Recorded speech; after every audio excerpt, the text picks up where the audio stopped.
मग बरोबर आलास माझ्या.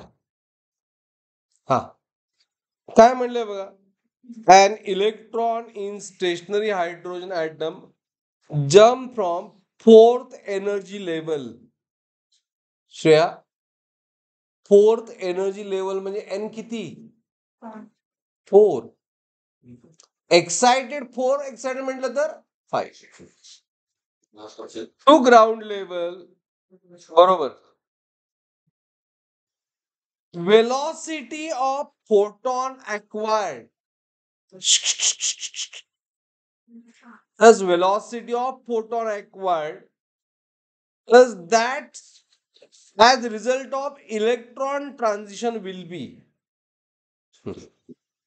ओके. हा, आता ह्या प्रॉब्लेम मध्ये काय दिलंय की electron jump from a fourth level म्हणजे एम आपण सिम्बॉल यूज करतोय फोर्थ, आणि ग्राउंडला एन किती यूज करायचं आता यामध्ये 1.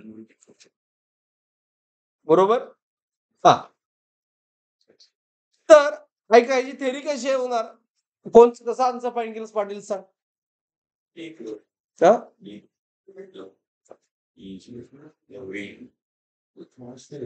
पहिला वाला पण लॅम्बडा. हा लॅम्बडाची व्हॅल्यू आली. हा बरोबर. त्यानंतर मोमेंटम होतो P is equal to देसो बरोबर आहे. That is also right, exactly right. अजून एक थेरी यायची, तर फोटॉन म्हटलंय. ऐका, फोटॉन म्हटले मग फोटॉनला एनर्जी काय असतं, एनीवन ऑफ यू? फोटॉनची एनर्जी किती असते?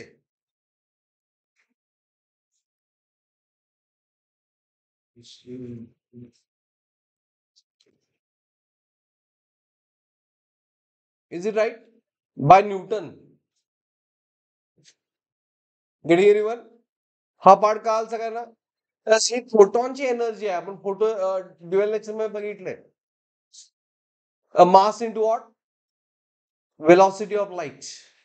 आणि इथे विचारलंय व्हॉट? सी. मग ज्यावेळी इलेक्ट्रॉन जम्प होणार from M to what? N, जी काय एनर्जी असेल जम्प केल्यानंतर तीच एनर्जी फोटॉनची असणार. Getting anyone? आणि त्यामुळे आपल्याला पहिल्यांदा एनर्जी फाइंड करायला पाहिजे.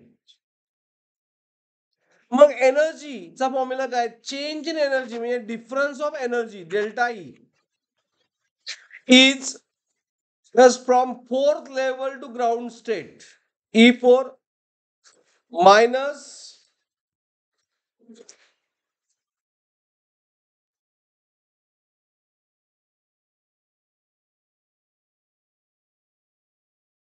एनर्जी मिळते आपण. ओके. हेच लॅमडा मध्ये किती येतं? Is equal to what? H nu. बघा, is equal to what? H nu is equal to what? H c by lambda